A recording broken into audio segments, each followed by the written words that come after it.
Hey guys, I think that last video might have been a little bit messed up. I'm not sure if my mic was picked up on my phone or not. I'm just going to let it roll because I want to get you the content over the quality of the audio, for example. This is a really important story I want to tell you about the tow truck driver. So check this out. You have to have this conviction and this belief. It has to be ingrained in your mind, right? So me personally, I can work with anybody, you know, but when I think of the people that I know in one group and the people that I don't know in another group, I realize that one group is way bigger, the people that I don't know, than the people that I know. Um, so when I started this business, I wanted to learn how to prospect to people that I don't know for a number of reasons. Me personally, I never really liked the sphere of influence thing where and I'm going to say this, and I don't mean this in a harsh way, but I'm going to try and say it in a harsh way just to paint a picture that, like, that person who's in business and sales and they're at the family cookout or whatever it is, Friday with the neighbors, and all they're doing is trying to pitch their wares, talking about how the housing market or selling their Mary Kay products or Tupperware or whatever heck business it might be. Like, I didn't want people at the cookout to avoid me and say, like, oh no, Jimmy's coming. I don't want him to start talking to me about real estate market and offering to sell my house or asking if he knows anybody or if I know anybody that might want to sell a house. Like, I didn't want to be that guy. But when it's time to put that sales hat on and turn into a salesperson because I showed up at work, I'm game. I'm ready to go. So I used the tow truck story for that example. So check this out. I'm not a real estate agent. I'm a tow truck driver for a living. So I wake up in the morning, I get in my tow truck, and I start driving to all of my neighbors' houses. And I stop in front of their houses. They're coming to their car, getting ready to head to work. And I say, hey, let me ask you a question. Could I tow your car for you? $250. And they're like, no, that's okay. Well, that was the first time I drove by, but the second and third time, they ran from their house to the car real quick, because they knew it was coming. So that I realized running my tow truck business, that wasn't a good idea.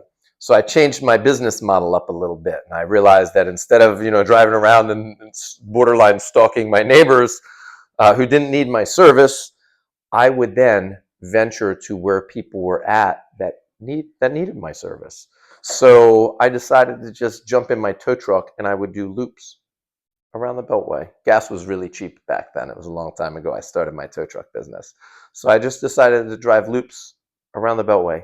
And anytime there was a vehicle on the side of the road with a flat tire, with a engine hood up and steam coming out of the engine, anytime I saw that, I'd pull over. I'd turn my hazards on. I'd put some cones out for safety so that the driver of the vehicle felt nice and comfortable. I would have my yellow lights on the top of my tow truck going. And I'd walk up to the person and say, hey, excuse me, sir. Excuse me, ma'am. I noticed you're broken down here and appears to be smoke and fire coming out of the engine compartment of your car. It doesn't look like you'll be driving it, and it can't get fixed here on the side of the highway. So would I be able to offer you my services and tow you to the nearest shop so that it'll be the most economical for you from the standpoint of what you would charge for a towing, what I would charge for a towing fee? Or I could just apply that same mileage fee to whatever shop of your choosing you'd like me to take it to. So if your shop is on the other side of the Beltway, we can take it there, and it'll be adjusted so that it's fair no matter what you do. I want you to have all the information to make your decision. Could I offer you that tow? Okay, wonderful. That sounds like a plan. We'll take you to the shop by your house. Do you have arrangements as well? Do you have arrangements to get to your house from the shop, or would you like me to add that into the fee? I just did an upsell right there. You see that?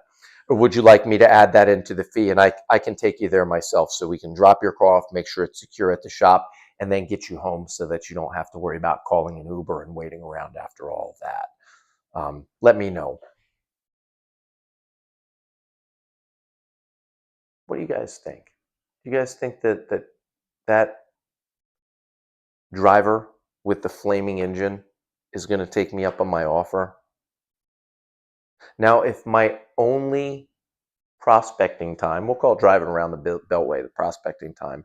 If my only prospecting time is driving around the Beltway, stopping for cars that are on fire and asking them if they need my help, isn't my contact with the prospect to ability to close them going to go way up?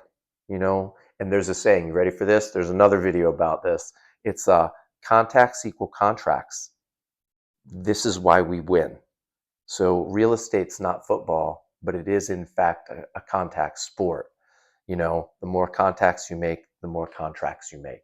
So don't forget that.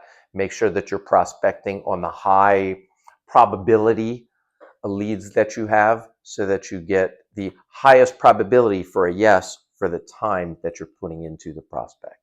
So I wish you luck, and make sure you like and subscribe if you're getting value out of these videos. Thanks so much.